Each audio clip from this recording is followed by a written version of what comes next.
শক্তিশালী শারীরিক গঠন কিভাবে পাওয়া যায়, শক্তিশালী পা কিভাবে বানাবেন, শক্তিশালী ব্রেন কিভাবে বানাবেন, শক্ত হাত কিভাবে তৈরি করবেন, আপনার স্ট্যামিনা কিভাবে বাড়াবেন, এই সব কিছু কিভাবে অর্জন করা যায় আপনারাই বলুন। এক্সারসাইজ, সঠিক খাওয়া, অঙ্কে আরো ভালো কিভাবে করবেন, অনুশীলন, খেলাধুলায় আরো ভালো কিভাবে করতে পারবেন, আরো খেলতে হবে, আরো শিখতে হবে, অনুশীলন করতে হবে। কিন্তু মজার কথা হলো আপনার পা কিন্তু আগে থেকেই আছে, শুধু যথেষ্ট শক্ত না এই আর কি, কিন্তু আছে তো, বেশি শক্তিশালী না এই যা, কিন্তু পা আছে। এমন না যে আপনার পা বানিয়ে নিতে হবে আগে, তাই না? আপনাকে শুধু পায়ের ব্যবহার বাড়াতে হবে, দৌড়াতে হবে, যত দৌড়াবেন ততই শক্ত হবে, ততই স্ট্যামিনা বাড়বে। আপনার ফুসফুস তো আগে থেকেই আছে, কিন্তু ধারণ ক্ষমতা যথেষ্ট নেই। ট্রেডমিলে 3 মিনিট দৌড়ানোর পরেই, তাই না? এমন না যে ফুসফুস নেই, আপনার তো আছে, কিন্তু যথেষ্ট ব্যায়াম করেননি বলে কি হয়নি? শক্তিশালী হয়নি। তাহলে কোরআনের যুক্তিটা হবে আপনার মধ্যে ইতিমধ্যেই কিছু হিকমা আছে, কিন্তু সেটাকে কি করেননি? শক্তিশালী করেননি, সেটাকে সেভাবে ব্যবহার করেননি, অ্যাক্টিভেট করেননি, প্রয়োগ করেননি। আল্লাহ যা দেন সেটার যথাযথ ব্যবহার না করলে দুর্বল হয়ে যায়। আল্লাহ আমাকে চোখ দিয়েছেন, একটি চোখ টেপ মেরে বন্ধ করে রাখি 6 মাস, গ্যারান্টি দিয়ে বলতে পারি সেই চোখটি অন্ধ হয়ে যাবে। ব্যবহার না করলে হারাবেন। যেসব রোগী কোমাতে পড়ে থাকে 6 মাস বা বছর যাবৎ, সুস্থ হবার পর দাঁড়াতে পারে না, কারণ মাসল অ্যাট্রফি হয়ে গেছে, পেশিগুলোর ব্যবহার করা হয়নি। তাই আল্লাহ আমার ভেতরে কিছু একটা দিয়েছেন, ভালো সিদ্ধান্ত নেবার ক্ষমতা দিয়েছেন, আমাকে আগে থেকেই দিয়েছেন, কিন্তু সেটার ব্যবহার আমি করছি না। আর যত কম ব্যবহার করব সেই ক্ষমতা ততই দুর্বল হতে থাকবে। এভাবে চললে একসময় নিজেকে বলে বসবো আমার তো সেই সক্ষমতাই নেই, আমি তো এটা করতেই পারি না। আর ইদানিংকালে সবচাইতে ভয়ানক বেদনাদায়ক উদাহরণ যা আমি দেখি তা হলো তরুণ যুবকেরা আমার কাছে এসে বলছে, উস্তাদ কিছু একটা বলে আমাকে অনুপ্রাণিত করুন। 3 ঘন্টা লেকচার দিলাম, এরপর একজন এসে বলছে, উস্তাদ আমাকে মোটিভেট করে কিছু বলুন না দয়া করে। এতক্ষণ তাহলে আমি কি করছিলাম? পাকোড়া বানাচ্ছিলাম? এগুলো কি করছিলাম আমি তাহলে? কিন্তু এরপর নিজে নিজেকে প্রশ্ন করলাম, যখন ওরা বলে যে আমাদের মোটিভেট করুন বা আমার মোটিভেশন দরকার, প্লিজ কিছু বলে আমাদেরকে অনুপ্রাণিত করুন, এরপর দেখুন এই যে এখন তো ইসলামিক, মানে ইদানিংকালে মানুষ কিভাবে ইসলামকে গ্রহণ করছে, কিভাবে আমরা ইসলাম শিখছি 30 সেকেন্ডে টিকটক মোটিভেশন দেখে, তাই না? বলুন আসলেই কিনা? মুফতি মেঘ কিছু একটা বলবেন বা আমি কিছু বলবো বা আরেকজন কিছু একটা বললো আর আপনি মোটিভেটেড হয়ে গেলাম, এমনটাই না? এরপর আবার ডিমোটিভেটেড হয়ে যায়, আমার আবার মোটিভেশন লাগবে। জানেন এসব কি? এই সবই আসলে হিকমতের স্বল্পতা। কেন বলছি এটা হিকমত স্বল্পতা? এর অর্থ হলো আমার নিজের ভেতরেই কোনো প্রকারের অনুপ্রেরণা নেই, যেন আমার ভেতর দৃঢ় ইচ্ছাশক্তির সক্ষমতাই নেই। অন্য কাউকে সেই ইচ্ছাশক্তি দিয়ে আমাকে ধাক্কাতে হবে। অন্য কেউ এমন না করলে আমি নিজে আগাতে অক্ষম। আমার অন্য কারো অনুপ্রেরণা দরকার, অন্য কারো আমাকে ধাক্কানো দরকার। আমি নিজে নিজে ভাবলাম যে আল্লাহ যখন কোরআনে আসহাবুল কাহাফদের কথা বলেন, গুহার ভেতরকার সেই যুবকদের কথা বলেন, তাদের অনুপ্রেরণা কে ছিল? কে অনুপ্রেরণা দিয়েছিল? কি বলেছিল সে? আরে আজকে আমার সেই খারাপ লাগছে, কেউ ভালো কাউকে চেনো? দাঁড়াও পাহাড়ে উঠতে উঠতে দেখি টিকটকে কোনো মোটিভেশনাল ভিডিও পাই কিনা। পাহাড় বেশি উচ্চ তো এজন্য। তাদেরকে কি মোটিভেট করেছিল? তাদের ভেতরেই শক্তিশালী এমন কিছু ছিল যা দিয়ে পুরো সমাজকে তারা চ্যালেঞ্জ করেছিল, সেই তরুণ বয়সেই, তাই না? বলুন, এমন না যে আসমান থেকে কিছু একটা নেমে এসেছিল বা তারা নবী হয়ে গিয়েছিলেন। তারা তো শুধু সাধারণ কিছু তরুণ ছিলেন, একদম সাধারণ যুবক, কিন্তু তারা মোটিভেটেড ছিলেন। মোট কথা আমি যা বলতে চাচ্ছি তা হলো কোরআনের শক্তিশালী যে কথা বলা হচ্ছে তা হলো মৌলিক হিকমা, মৌলিক জ্ঞান, মৌলিক ভদ্রতা, সঠিক কাজ করার ক্ষমতা, এই সবই আপনার মধ্যেই আছে, আগে থেকেই আছে। আরেকটা জিনিস বলবো আপনাদেরকে, কিছুদিন আগেই বলেছিলাম আরেকবার, ইদানিং আমি বেশ ফিল্টার্ড হয়ে গেছি, মানে আগের মতো আর ভদ্র নেই আমি, এটা কাজেই লাগছে বেশি। এমন না যে আমি অভদ্র, মানে সরাসরি বলি আর কি। তো একজন তরুণী এলেন আমার কাছে, তখন জার্মানিতে ছিলাম। তো প্রোগ্রামের পর তিনি এসে বললেন, উস্তাদ আমরা কেন নারী নেতৃত্ব নিয়ে কথা বলি না? নারীদের নেতৃত্বে থাকা উচিত, তাদেরও নেতৃত্বের অধিকার আছে, আমরা কেন এটা নিয়ে আলোচনা করি না? আমি তাকে বললাম, তুমি আমার মেয়ের বয়সী, তাই আমি তোমার সাথে আমার মেয়ের মতো করেই কথা বলবো, ঠিক আছে? সে বলল, হ্যাঁ ঠিক আছে। তখন আমি বললাম, তুমি নিশ্চিত তো কোনো সমস্যা নেই? আমি কিন্তু নিজের মেয়েকে যেভাবে বলি সেভাবে বলবো। সে বলল, হ্যাঁ বলুন। তো আমি বললাম, আচ্ছা, আমি পুরো পৃথিবীতে এমন মহিলাদের চিনি যারা নিজেরা নেতৃত্বে আছেন। আমি $multi-million কোম্পানি চালাই এমন মহিলাদেরও চিনি। 10,000 কর্মচারী আছে এমন মহিলাকেও চিনি। এমন মহিলাকেও চিনি যিনি বিশ্বজুড়ে শত হাজার মানুষের খাবারের ব্যবস্থা করেন, হাসপাতাল চালান এমন মহিলা চিনি। সরকারে আছেন এমন মহিলাদেরও চিনি। বিশ্বে এমন এমন মহিলাদের আমি চিনি। আর জানো তাদের সবার মধ্যে কমন বিষয়টি কি? তারা কখনোই নেতৃত্ব নিয়ে কথা বলেন না, শুধু কাজ করে যান। তো এখন এই উপদেশ সমস্ত পুরুষ মহিলাদের প্রতি, আপনি কিছু বলতে চান নাকি কিছু করতে চান? যত বেশি বলেন আপনাদের জন্য নেতৃত্ব কত গুরুত্বপূর্ণ সেটা নিয়ে যদি শুধু কথা বলে যেতে থাকেন, তবে 10 বছর পরও এটা নিয়ে কথাই বলতে থাকবেন, যতক্ষণ না পর্যন্ত আপনি খুঁজে বের করে নিচ্ছেন যে কিসের নেতৃত্ব দিতে চান। অন্য কেউ এসে দরজা মেলে ধরবে আর আপনি হেঁটে চলে যাবেন, এমনটা ভাবলে হবে না। আপনার সামনে যদি পাহাড় থাকে, কোনো রাস্তা না থাকে, বেয়ে ওঠা শিখে নিন। এটাই হচ্ছে নেতৃত্ব, বাধা অতিক্রম করা। আপনার সামনে দেয়াল আছে কি নাই পাত্তা দেবেন না, হয় মাটি খুঁড়ুন নইলে বেয়ে উঠুন, এভাবে এগুতে থাকেন। এই মানসিকতা যে কেউই সাহায্য করতে আসবে না, আপনার মধ্যেই সক্ষমতা আছে, আপনার মাঝেই আছে। তো আমাদের শক্তিমত্তার নতুন মানসিকতা তৈরি হবে। আচ্ছা, এই যে হিকমার ধারণা নিয়ে বলছিলাম, আপনাদের বলেছিলাম যে হিকমা এসেছে হুকুম থেকে, অর্থ হলো চোয়াল, মনে আছে? মানে কারো হিকমা আছে মানে তার প্রবল ইচ্ছা শক্তি আছে, তার ইচ্ছে শক্তিশালী। কোনো বিষয়ে সিদ্ধান্ত নিয়ে ফেললে সেটাই চূড়ান্ত। এখন কিভাবে হিকমার স্বল্পতা আমাদের ক্ষতি করছে, হারিয়ে দিয়েছে কিভাবে, সেটার একটা উদাহরণ দিই। তা হলো মানুষ নিজের উদ্দেশ্যকে বারবার সন্দেহ করে। উস্তাদ, আমি নামাজ পড়ি, কিন্তু আসলে আল্লাহর জন্য নামাজ পড়ি কিনা সন্দেহ হচ্ছে। কেন এত সন্দেহ? জানি না আসলে। এই যে আমাদের নিয়তে সমস্যা হতে পারে। আপনাদের নিয়ত এত দুর্বল কেন? আপনাদের নিয়তে কি সমস্যা? এখানে কেন এসেছেন? আসলে আমি তো কিছু শিখতে এসেছি, কিন্তু এখানে এসে আনন্দও পেয়েছি, হেসেছি। এখন আমি কি এখানে কৌতুক উপভোগ করতে এসেছি নাকি আল্লাহর জন্য এসেছি? আমি কি আল্লাহর জন্য হেসেছিলাম নাকি হাসির কৌতুক করেছিলেন শুধুমাত্র এজন্যই মজা পেয়ে হেসেছি? তাই জানি না নিয়ত নষ্ট হলো নাকি। আরে ভাই চুপ, নিজেকে আর নির্যাতন করবেন না, ইচ্ছে শক্তিটা একটু বাড়ান। কি করছেন সেটা নিয়ে স্পষ্ট আছেন তো? একবার নিজের কাছে স্পষ্ট হলে বারবার সন্দেহ করা বাদ দিন। ইসলামে আমরা এভাবে ওসিডি ডেভেলপ করে ফেলেছি, সারাক্ষণ নিজের নিয়ত বিশুদ্ধ আছে কিনা তা নিয়ে সন্দেহ করি। তাছাড়া শুনে রাখুন, নিয়ত বিশুদ্ধ না হলে সেটা আপনি টের পাবেন, খুব ভালো করেই টের পাবেন। বারবার নিজেকে প্রশ্ন করতে হবে না, নিয়ত ঠিক আছে তো? এমন করা লাগবে না আপনার, নিজেই বুঝে যাবেন। বুঝতে পারবেন কোনো একটা সমস্যা হয়েছে, আপনি বুঝবেন যে মূল্যহীন জিনিসের পেছনে ছুটছেন, অন্যের বাহবা খুঁজছেন, মানুষের অ্যাটেনশন খুঁজে বেড়াচ্ছেন, মর্যাদার পেছনে ঘুরছেন। আপনি বুঝতে পারবেন, নিজে নিজেই বুঝবেন। তো যাই হোক, আজকের আলোচনা শেষ করি। তো আমরা দুজন মানুষ নিয়ে কথা বলবো, একজন হলেন নবী আর একজন নবী নন, কিন্তু দুজনের মধ্যে একটা জিনিস মিল আছে, আপনাদেরকে সেটা দেখাবো। কারণ এখন হতে আমরা শুধু তাত্ত্বিক হিকমার কথা বলবো না, বরং কোরআনের কোথায় কোথায় হিকমার কথা আছে সেগুলো দেখব। তো সর্বপ্রথম আমরা দেখব দাউদ আলাইহিস সালামের ঘটনাতে। কোরআনের এখানে আপনারা পাবেন, আপনাদের অনেকের ফোনেই কোরআন অ্যাপ আছে, সেখানে খুলে দেখতে পারেন ইনশাআল্লাহ। আমিও খুলছি, এখান থেকেই আপনাদের সাথে পড়ছি, ঠিক আছে? তো এটা হলো সূরা নাম্বার 38 সদ, আয়াত নাম্বার 17। আচ্ছা, উসবির আলা মা ইয়াকুলুন আযকুর আবদানা দাউদ যাল আইদ ইন্নাহু আওয়াব।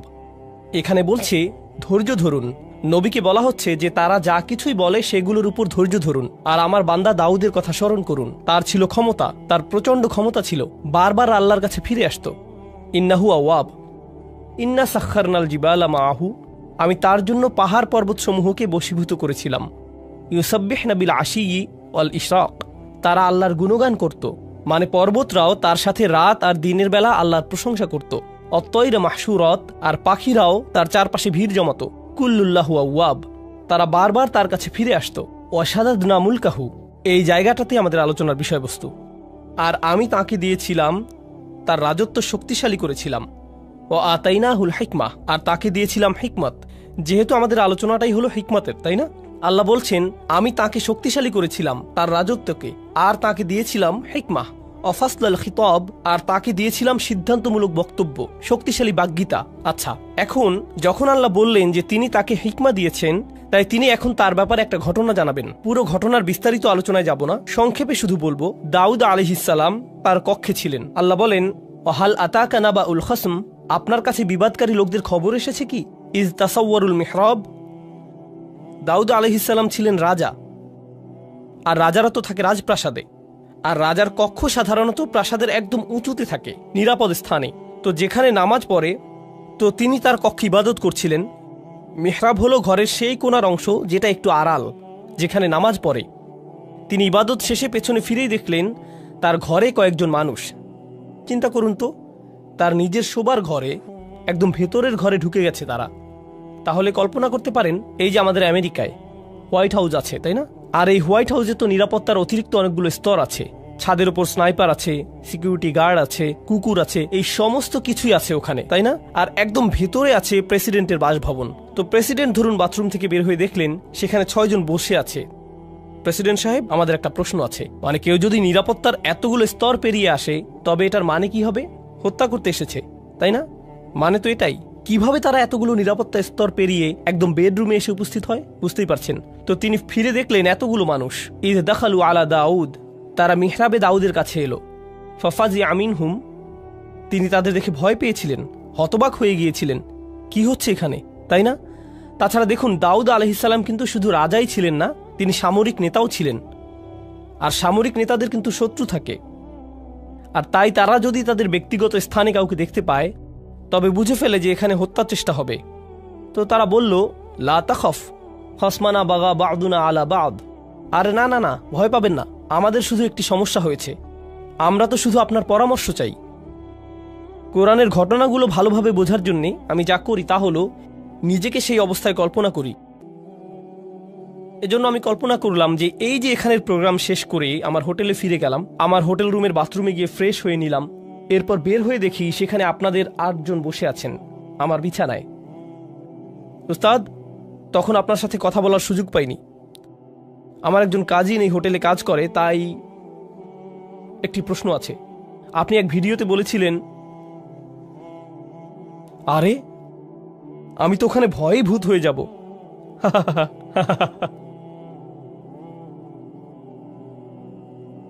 বুঝতে পারছেন কিরকম ভয়ের পরিস্থিতি হবে সেটা? আর সেই অবস্থায় আমি কি ভাবছি, আপনাদের উত্তর দেব নাকি রুম থেকে বের করে দেব, পুলিশ ডাকবো নাকি নিজে দৌড়ে পালাবো? আমার মাথায় যেই জিনিসটি কখনই আসবে না তা হলো, আরে আরে আরামে বসুন, হ্যাঁ সুন্দর, নিজের ঘর মনে করেই বসুন না আপনারা, কোনো সমস্যা নেই। কি খাবেন, চা নাকি কফি? হ্যাঁ ওখানে বসুন, জুতো ওখানে, হ্যাঁ সুন্দর। অলা তুস্তিত ওয়াউহদিনা ইলা সাওয়া আস-সিরাত।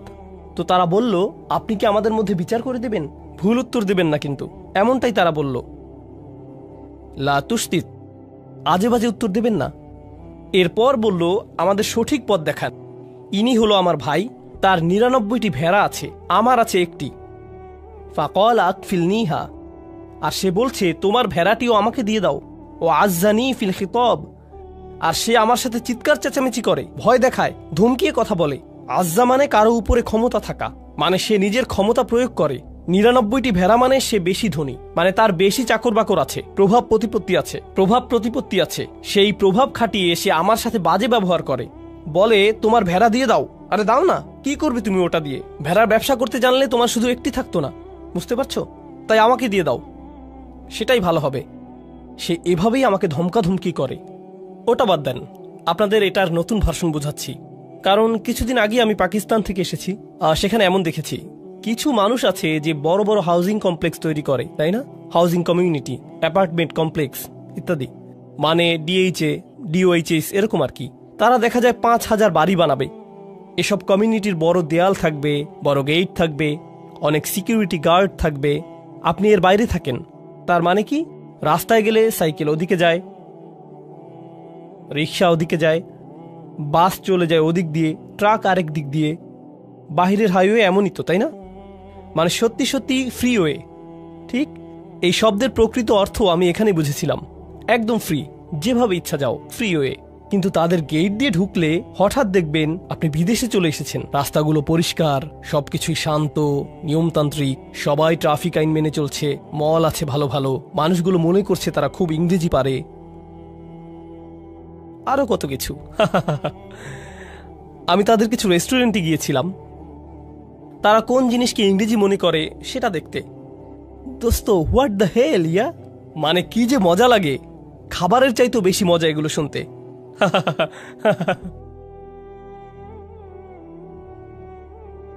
আচ্ছা, তো কোরআনে ফিরে যাই। তো তারা যা করে তা হলো এসব হাউজিং সোসাইটি বানায়, কিন্তু তার মধ্যখানে একজন থাকে খুবই পুরনো জীর্ণ শীর্ণ একটা বাসা নিয়ে। সে এটা বিক্রি করবেই না, তার জমি বিক্রি করার কোনো ইচ্ছেই নেই।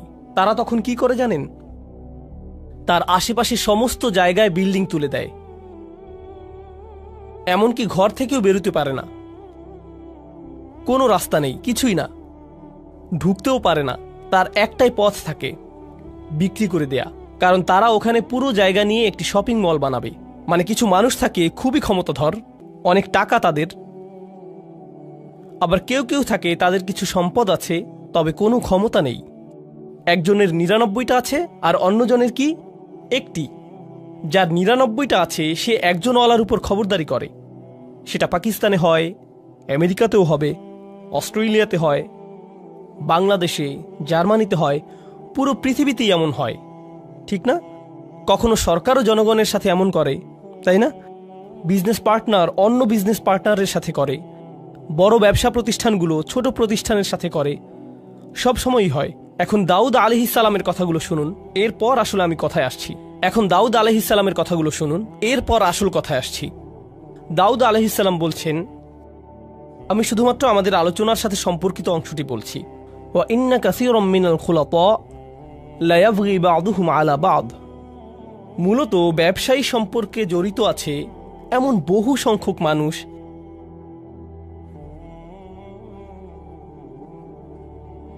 আর প্রেক্ষাপট থেকে বুঝতে পারছেন যে কে কার সাথে জুলুম করছে। যার কাছে বেশি আছে সেই দেখা যায় তুলনামূলক দরিদ্রের সাথে জুলুম করে, ঠিক কিনা? আর যার ক্ষমতা আছে সে অন্যদের ভয় দেখায়। এটা সবখানেই হয়। খুলাতা এর মূল অর্থ হলো যেসব মানুষের জীবন একে অন্যের সাথে জড়িত। যেমন ধরুন পরিবার, তাই না? তো ধরুন কোনো এক পরিবারে একজন পিতা আর ৬ জন পুত্র আছে, ঠিক আছে? এক পুত্র অন্যদের চাইতে বেশি ধনী আর রাজনৈতিক কানেকশনও আছে, বাকি ভাইদের এমনটা নেই। অথবা দুজনের এরকম আছে, বাকি ৪ জনের নেই। এখন উত্তরাধিকার সম্পদ গ্রহণের সময় আসলে বুঝতেই পারছেন কারা কারা তাদের অংশ সঠিকভাবে পাবে না, তাই না? কারণ যাদের ক্ষমতা আছে তারা যাদের ক্ষমতা নেই তাদের সরিয়ে দেবে, কিংবা তাদের হয়তো কিছুই দেবে না, ঠিক কিনা? তো এই ধরনের জিনিস তো ঘটেই। তাই দাউদ আলাইহিসসালাম বলছেন, অনেক ক্ষেত্রে যেসব মানুষ একে অন্যের সাথে সংযুক্ত তারা একে অন্যের ক্ষতি করে থাকে। ঠিক এই বক্তব্যটা দিলেন তিনি। এরপর বললেন, ইল্লাল্লাযীনা আমানু ওয়া আমিলুস সলিহাত ওয়া কলিলুম মা হুম। তবে যারা ঈমান আনে আর ভালো আমল করে তারা ছাড়া, আর তারা সংখ্যায় কতই না কম। অর্থাৎ যারা আসলে ঈমানদার আর ভালো কাজ করে তাদের একটি চিহ্ন হলো যে তারা ব্যবসায়িক চুক্তি নষ্ট করে না। তিনি বললেন কত কম তারা। দাউদের এই যে কথাটি চিন্তা করে দেখুন, আল্লাহ ব্যাখ্যা করে বলছেন হিকমা জিনিসটা কি। আল্লাহ শুধু বললেন, আল্লাহ দাউদকে কি দিয়েছেন? হিকমা। এখন লোকেরা তার কাছে এসে বলল, এই হলো আমাদের মামলা, আর তিনি বিচার করার আগে বললেন, আচ্ছা শুনুন, এরকম প্রচুর হয়। কিন্তু এটা যে প্রচুর হয় এই ধারণাটি দাউদ কোত্থেকে পেলেন? তিনি কি ওহী থেকে পেয়েছেন? কি মনে হয়? নাকি প্রচুর প্রচুর মামলা ঝামেলা থেকে অভিজ্ঞতা অর্জন করেছেন? তিনি প্রচুর সংখ্যক সমস্যা নিয়ে ডিল করেছেন। তিনি তো শাসক, বনি ইসরায়েলের সর্দার, তাদের নিয়েই তো তিনি থাকেন সারাক্ষণ। বহু বহু নজির দেখেন তিনি।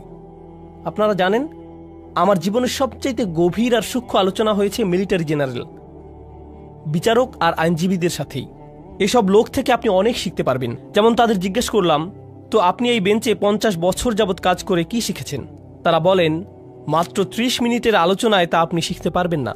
আমি বললাম, শুরু তো সবখানেই থাকে, আগে শুরু তো করি, কিছু একটা অন্তত বলুন। ঠিক এই ধরনের অভিজ্ঞ মানুষদের থেকে অনেক কিছু শিখেছি আমি। কোরআন এখানে করেছেটা কি অসাধারণ। কোরআন বলছে যে জীবনের অভিজ্ঞতাগুলো সেগুলোই আপনাকে শেখাবে। কি শেখাবে? প্রজ্ঞা। আর আল্লাহ যখন বললেন যে তিনি দাউদ আলাইহিসসালামকে হিকমা দিয়েছেন, এটাই তিনি বলেছেন, তাই না? আল্লাহ মূলত বলছেন যে তিনি দাউদ আলাইহিসসালামকে জীবনের বাস্তব অভিজ্ঞতা দিয়েছেন, যেগুলো তিনি শিখেছেন মানুষ কিভাবে চলে, সমাজ কিভাবে কাজ করে। এই প্রজ্ঞারই অংশ থেকে তিনি এই মামলা বুঝে নিচ্ছেন, মানুষের আচরণ বুঝছেন। বুঝতে পারছেন আমি কি বলছি? হিকমার পক্ষে অসাধারণ একটা উদাহরণ কিন্তু এটা। এখন এর আগে আপনারা হয়তো ভাবতেন হিকমা এমন কিছু যা আল্লাহর কাছ থেকে আসে, হয়তো আধ্যাত্মিক কিছু একটা, মানে আপনি খুবই ইবাদত করলে হয়তো হিকমা চলে আসবে। এটাও কোরআনে আছে, যদিও এটা হিকমাতের আধ্যাত্মিক একটা অর্থ। কিন্তু এই আলোচনায় হিকমাতের ভিন্ন একটা স্তরের কথা এসেছে, মনে হয় যেন একেবারেই ধর্মনিরপেক্ষ একটা ব্যাপার, ধর্মের সাথে কোনো সংযোগই নেই যেন। কি এটা তাহলে? বিচারক হিসেবে তার কাজ, তিনি মানুষকে অনেক আজে বাজে কাজ করতে দেখেছেন, অনেক কিছু শিখেছেন, অনেক কিছু শিখিয়েছে এসব তাকে। আমার মতো কোরআনের একজন ছাত্রের জন্য এতে কি হয় জানেন? এতে কি হয়, যখন আমি কোরআনের ভেতর কোনো কিছু শিখছি, যেমন ধরুন এখন শিখছি তালাকের আয়াতটা, আগামীকাল আমরা তালাকের এই আয়াত নিয়ে কথা বলবো, কারণ এখানেও হিকমার প্রসঙ্গ এসেছে। সেটা বেশ মজার একটা আলোচনা হবে। তো যাই হোক, যদিও এরপরেই আমি চলে যাব। তো যাই হোক, কিন্তু এই বিষয়টা যে কারণে তুলেছি তা হলো, আপনি যখন তালাকের আয়াত দেখেন কিংবা যখন তালাকের কেসগুলো দেখেন, তালাক সম্পর্কিত বিচারকদের দেখেন যে তারা কি কি খেয়াল করেন, তাদেরকে বাস্তব জীবনের অবস্থাগুলো ভালোভাবে দেখতে হয়, সেখান থেকে শিখতে হয়। তাই যখন আমি তালাকের আয়াত পড়ি, তখন আমি সত্যি সত্যি একজন ডিভোর্স অ্যাটর্নির সাথে কথা বলি, ম্যারেজ কাউন্সিলরদের সাথে কথা বলি, মনোবিজ্ঞানীদের সাথে কথা বলি, তালাকের অভিজ্ঞতা আছে এমন লোকদের সাথেও কথা বলি। বুঝতে পারছেন? এর কারণ এই আয়াতগুলো বুঝতে যে এই হিকমা প্রয়োজন সেটা তাদের আছে। কি ধরনের হিকমা আছে তাদের? জীবনের অভিজ্ঞতা। খোদ কোরআনেই দাউদ আলাইহিস সালামের মাধ্যমেই হিকমার এই ধরনকে স্বীকৃতি দেওয়া হয়েছে। দাউদ আলাইহিস সালামের হিকমা মূলত হলো জীবনের অভিজ্ঞতা। তো আমি যা বলছি তা হলো, কোরআন হিকমার সংজ্ঞায় বেশ বিস্তৃত পদ্ধতি নিয়েছে, আর আমরা এই সবগুলো উদাহরণ দেখব। হিকমার নতুন একটা দৃশ্য সম্পর্কে জানব। যেমন আপনাদের দাদা দাদিরা কিন্তু নিজেদের জীবনের অভিজ্ঞতা থেকে অনেক কিছুই শেখাতে পারেন। আমাদের সমাজের মুরব্বীরা তো হলেন হিকমার পুকুর, অথচ কেউ পাত্তা দিচ্ছে না। কি কি শিখলেন জীবন থেকে? এভাবে জিজ্ঞেস করে আমরা উপকার নিচ্ছি না তাদের থেকে। বিভিন্ন পেশার মানুষ আছেন যারা জীবন থেকে কত কিছু যে শিখেছেন, কত কিছুই না দেখেছেন। যেমন একটি হিকমতের কথা আপনাদের বলবো, যেটা আমার পক্ষে জানা অন্যভাবে সম্ভবই ছিল না। নেভির একজন জেনারেলের সাথে আমার একবার দেখা হয়েছিল। আমি বলবো না কোন নেভি, কিন্তু তাদের সাথে দেখা করেছি। সেই সময় আমি সূরাতুর রহমান নিয়ে গবেষণা করছিলাম। আর সূরা রহমানে আল্লাহ বলেন, মারাজাল বাহরাইনি ইয়ালতাকিয়ান বাইনাহুমা বারযাখুল লা ইয়াবগিয়ান, তাই না? তিনি দুটো সমুদ্রের কথা বলেছেন, যে দুটো সমুদ্র মিলিত হয়। তার সাথে তিনি মুক্ত আর প্রবালের কথা বললেন। এরপর তিনি পাড়ি দেয়া জাহাজের কথা বললেন, লাহুল জাওয়ারিল মুনশাআতু ফিল বাহরিকাল আলাম। ঠিক এরপরেই তিনি বলেন, কুল্লু মান আলাইহা ফান, সবাই মারা যাবে, সবাইকে মরতে হবে। তো তিনি সাগর নিয়ে কথা বললেন, মৃত্যু নিয়ে কথা বললেন। আমি সবসময় ভাবতাম যে এখানে সাগর আর মৃত্যুর মধ্যে নিশ্চয়ই কোনো সংযোগ আছে। তাহলে যে সাগরেই জীবন পার করেছে তাকে জিজ্ঞেস করার চাইতে ভালো আর কি হবে? তাই আমি সেই জেনারেলকে জিজ্ঞেস করলাম, আপনি তো পুরোটা জীবন সাগরে পার করেছেন, এই আয়াত সম্পর্কে বলুন তো, এটা পড়লে আপনার কি মনে হয়? তিনি বললেন, শুনুন, যখন জাহাজ ডকইয়ার্ড ছেড়ে যায়, সেই নাবিক যখন জাহাজের ডেকে থাকে, তখন এমন একটা দিনও যায় না যে সে ঘুমোতে যাবার পূর্বে বা ঘুম থেকে উঠে প্রথমেই মৃত্যুর কথা মনে করে না। কারণ আপনি হয়তো ভাবছেন আশেপাশে পানি, কিন্তু সে সারাক্ষণই মৃত্যুই দেখতে পাচ্ছে। যে কোনো সময় সুনামি আসতে পারে, জাহাজ নষ্ট হতে পারে, কোনো কিছু আক্রমণ করতে পারে, কিছু একটা হয়ে নিচে ফুটো হয়ে যেতে পারে, মানে যে কোনো কিছুই হতে পারে। ঠিক তো তারা সারাক্ষণই মৃত্যুকেই যেন দেখছে। যে লোক তার জীবন সাগরে পার করে দিয়েছে, তার কাছ থেকে এই প্রজ্ঞা না পেলে আমি কিন্তু কখনোই সাগর আর মৃত্যুর মাঝে এই যে অসাধারণ সূক্ষ্ম সম্পর্ক, সেটা ধারণাই করতে পারতাম না। তারাই কিন্তু একদম নিজের অভিজ্ঞতা থেকে বুঝিয়ে দিতে পারবেন ওর মধ্যে সম্পর্কের কথা। এই গুরুত্বপূর্ণ জিনিসটাই আমি চাচ্ছিলাম আজকে আপনাদেরকে বোঝাতে। এই যে হিকমা আর জীবনের অভিজ্ঞতার মাঝে সম্পর্কটি, এটা কিন্তু কোরআনেই আছে। পরের ঘটনাটি হয়তো বলার সময়ই পাবো না আজকে। আচ্ছা, তবুও একদম সংক্ষেপে বলি। এই দ্বিতীয় ঘটনাটি হলো আধ্যাত্মিক প্রজ্ঞা সম্পর্কিত, জীবনের অভিজ্ঞতা প্রসূত প্রজ্ঞা নয়। কি সম্পর্কিত? আধ্যাত্মিক হিকমা। তা কোরআন থেকে নয়, ওহী থেকে নয়, নবুয়ত থেকেও নয়, বরং সেটা আসছে লুকমানের উদাহরণ থেকে। আল্লাহ লুকমানকে হিকমা দিয়েছিলেন, কিন্তু সেই হিকমা কি ছিল? পুরো দুনিয়া সম্পর্কে চিন্তা ভাবনা করার পর, জীবন নিয়ে ভাবার পর, একজন পিতা হবার পর যেই হিকমা লুকমানের এলো, তা হচ্ছে আপনাকে শুধু শুকরগুজার হতে হবে। আনিশকুরলিল্লাহ, শুকরগুজার হতে হবে আপনাকে। এখন যে কোনো বাবা মাই কিন্তু এটা জানেন, জীবন কি সহজ নাকি কঠিন? জীবন অনেক কঠিন। জীবনের প্রত্যেক ধাপই নিজস্ব এক কাঠিন্য নিয়ে আসে। সন্তান প্রতিপালন আরেক ধরনের কঠিন কাজ। বাচ্চাদের যখন বয়স বাড়ে, তাদের প্রত্যেক বয়সে জীবন নতুন নতুন জটিলতা নিয়ে হাজির হয়। আপনি ভাবছেন এখনই সবচাইতে কঠিন ধাপ, কিন্তু পরের বছর ভাবেন, আরে এই বছর তো আরো অনেক কঠিন। আপনি যখন ডায়পার বদলাচ্ছেন, তখন বলেন, হায় আল্লাহ, এই বাচ্চা এত ডায়পার কিভাবে নষ্ট করে, তাই না? কবে শেষ হবে এই কষ্ট? এই পিতামাতাই যারা একটা সময়ে ঘুমের অভাবে মরেই যাচ্ছিল, 2 ঘন্টা পর পর উঠতে হচ্ছে, ঢেকুর তুলে দিতে হচ্ছে, ন্যাপি পরিষ্কার করতে হচ্ছে, আরো কত কি। 19 বছর পর তারাই আবার বলেন, যখন তোর ডায়াপার পরিষ্কার করতাম সেই সময়টা মিস করি, তখনই তুই ভালো ছিলি, আর এখন তো জ্বালা সহ্য করতে হয়। নতুন পরীক্ষা। লুকমানের জীবন খুব সহজ ছিল না। তার জীবনের অভিজ্ঞতাগুলো তাকে আধ্যাত্মিক এক প্রজ্ঞা দিয়েছেন। কি সেই আধ্যাত্মিক প্রজ্ঞা? আল্লাহর প্রতি কৃতজ্ঞ হও। আর তিনি বলছেন, যেই কৃতজ্ঞ হবে, কি অসাধারণ হিকমা দেখুন, যেই কৃতজ্ঞ হবে সে মূলত কৃতজ্ঞ হয় কিসের জন্য? কি বলছেন তিনি? অমাইয়াশকুর ফা ইন্নামা ইয়াশকুরু লি নাফসিহি। যেই শুকরগুজার হবে সে তো নিজের কল্যাণেই শুকরগুজার হবে। ব্যাপারটা অসাধারণ। আমি যদি কৃতজ্ঞ বান্দা হতে পারি, তাহলে জীবনে সেগুলোতে আটকে থাকবো না, সেগুলো নিয়ে দুঃখ পেতে থাকবো না। আমার সাথে মন্দ কিছু হলে সেটা নিয়ে বারবার দুঃখ প্রকাশ করি না, সেটা দিয়েই জীবন আটকে রাখি না। জানেন কেন? কারণ আমি এর বদলে কি ধরেছি? কৃতজ্ঞতা। কৃতজ্ঞতা মানে জীবনে যা কিছুই অতীতে হোক না কেন, আমি সেটার ভালো দিকটি খুঁজি। ভালো দিক না খুঁজলে আপনি কখনোই কৃতজ্ঞ হতে পারবেন না, সেটা অসম্ভব। আর এখন যেহেতু আপনি ভালো দিকটি দেখা শুরু করেছেন, জীবনে যা কিছুই মন্দ হোক না কেন, ভবিষ্যতের ব্যাপারে আপনার দৃষ্টিভঙ্গি কেমন হবে? ইতিবাচক, পজিটিভ। কিন্তু নিজের জীবনের অতীতে ফিরে তাকালে, পেছনে ফিরে তাকালে যদি কখনো ভাবেন কত ভয়ানক ঘটনা ঘটেছে, কত কষ্ট পেয়েছেন, অনেক কঠিন ছিল ঠিকই, কিন্তু যদি সেটা নিয়েই পড়ে থাকেন, তাহলে কি ধরনের মানসিকতা গড়ে উঠবে? আমার সাথে এত খারাপ হলো, আর তো জীবনে কখনোই ভালো কিছু হবে না। আমার সাথে শুধু খারাপই হয়, সারাক্ষণ আমি বিপদে পড়তে থাকি, শুধু আমার সাথেই কেন এমন হয়? মনোভাব এভাবেই বদলে যায়। কারণ শকর নেই যে। কারণ যদি আপনার মাঝে শকর থাকতো, তবে কৃতজ্ঞতা বোধও থাকতো। শকরগুজারি সবার আগে নিজের উপকার করে। অমা ইয়াশকুর ফা ইন্নামা ইয়াশকুরু লিনাফসিহি। কি অসাধারণ একটি হিকমত বলুন। এটা কিন্তু হচ্ছে আধ্যাত্মিক প্রজ্ঞা। এমনকি আমি তো বলবো এটা এক ধরনের মনস্তাত্ত্বিক প্রজ্ঞা। জানেন, আমেরিকাতে মানুষ ঘন্টায় $350 দিয়ে সাইকোলজিস্টের কাছে কি শুনতে যায়? আপনার কিছু পজিটিভ সাইকোলজি লাগবে। আমি কি শুধু সূরাতুল লুকমান পড়তে পারতাম না? আরে এমন করলে তো আমার অনেক টাকাও বাঁচত, আবার অনেক সোয়াবও পেতাম, তাই না? আর তাই হিকমার এই প্রথম অংশটি হলো আমার অভিজ্ঞতা নিয়ে কিভাবে চিন্তা করব আর আল্লাহ সম্পর্কে কিভাবে ভাবব। হিকমার দ্বিতীয় অংশে চলে যাই তাড়াতাড়ি, এরপর আজকের সেশন শেষ। আজকের এটাই শেষ বিষয়। লুকমান রাদিয়াল্লাহু আনহু তার ছেলেদের বললেন, কোনো পাপ কাজই ছোট নয়, এমনকি সবচাইতে ছোট কাজও আল্লাহ বের করে আনবেন। কোনো পাপ কাজই ছোট নয়। আমি যেই মূল বিষয়টি বলতে চাচ্ছি তা হলো যে কোনো পাপ কাজই কি নয়, ছোট নয়, এমনকি মাইক্রোস্কোপিক লেভেলের কাজও নয়। এমনকি পাথরের ভেতরে থাকলেও আল্লাহ বের করে আনবেন। ইয়াতি বিহাল্লাহ। আল্লাহ খুবই সূক্ষ্ম, আল্লাহ খুবই সুনির্দিষ্টভাবে করেন। আপনার পাপ কাজকে কখনোই ছোট করে দেখবেন না। আর তাছাড়াও আরও যোগ করি, এর বিপরীতে আপনার কিসের ক্ষমতাকেও ছোট করে দেখবেন না? ভালো কাজের। এমন ভাববেন না যে আরে এসব করে কি বা হবে, ইনফ্লুয়েন্সার তো আর হতে পারলাম না, লাখ লাখ ভিউ তো আর পেলাম না।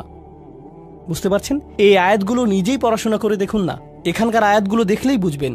তিনি তার ছেলেদেরকে বলছেন, অন্যদের দিকে বাজেভাবে তাকাবে না, বিনয়ের সাথে চলাফেরা করো। তার পুত্রদেরকে বলছেন যে কোথাও যাবার সময়ে উদ্দেশ্য নিয়ে যেন যায়, উদ্দেশ্যহীন চলাফেরা যেন না হয়। অক্সিদ ফি মাশিক। আর তিনি তার ছেলেকে আওয়াজ নিচু করতে বলছেন, তার ক্রোধ নিয়ন্ত্রণ করতে শেখাচ্ছেন, ভদ্রতা শেখাচ্ছেন, তাই না? জীবনের উদ্দেশ্য শেখাচ্ছেন। সে ঘর থেকে বের হবার সময় যেন তার আসল উদ্দেশ্য থাকে, জীবন যেন অর্থবহ ও উদ্দেশ্যপূর্ণ হয়। এসব জিনিসের বেশিরভাগই তিনি তাকে নিজের চেহারার ভাবভঙ্গিও নিয়ন্ত্রণ করতে বলছেন। লা তুসঈর খদ্দাকা লিন্নাস। মানুষের দিকে গাল ফুলিয়ে তাকাবে না, মানুষের চেহারায় বিকৃত করবে না। বেশিরভাগ মানুষ কি মনে করে? এগুলো ছোট ব্যাপার নাকি বড় ব্যাপার? ছোট বিষয় মনে করে। হজ হলো বড় ব্যাপার, হারাম বিশাল ব্যাপার। বড় কোনো ইবাদত করলে সেটা বড় পুণ্যের কাজ হবে, কিন্তু অন্যের দিকে মন্দভাবে তাকানো এটা তো ছোট্ট বিষয়, কিছুই না। আর এই যে প্রজ্ঞা, তার থেকে কি নিজের ছেলেদেরকে শিখিয়েছেন? সবচাইতে ক্ষুদ্র জিনিসকেও ছোট করে দেখো না। এরপর তিনি উদাহরণ দিলেন এমন সব কাজের সেগুলো মানুষ ছোট মনে করে, কিন্তু আসলে সেগুলো বিশাল কিছু। আল্লাহর চোখে সেগুলোও মূল্যবান। আপনি কিভাবে কথা বলেন, কিভাবে চলেন ফেরেন, আপনার মুখভঙ্গি কেমন, নিজের গলার স্বর কিভাবে ব্যবহার করেন, কি ভাষায় কথা বলেন সবার সাথে। ইন্না আনকারাল আসওয়াতি লা সাউতুল হামির। তিনি এই প্রজ্ঞা, এই আধ্যাত্মিক হিকমা শিখেছেন কিভাবে? কোনো ওহী থেকে কিন্তু তিনি এই হিকমা শিখেননি। এছাড়া মজার বিষয় হলো, অনেক মানুষ দেখবেন আপনারা যারা নিজেরা মুসলিম না হলেও লুকমানের উপদেশ মেনে চলে। তারা অন্যদের সাথে সদয় ভদ্র ব্যবহার করে, তারা উদ্দেশ্যপূর্ণ, তাই না?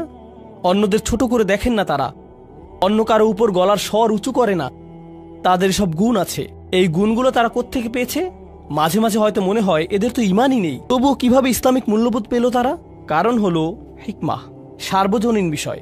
কারণ হিকমাহ হলো সার্বজনীন বিষয়। আল্লাহ যাকে চান তাকে এটা দিতে পারেন। তো এর সাথে আজকের সেশন আমরা শেষ করছি ইনশাআল্লাহ। বারাকাল্লাহু লি ওয়া লাকুম। আসসালামু আলাইকুম ওয়া রাহমাতুল্লাহি তাআলা ওয়া বারাকাতুহু।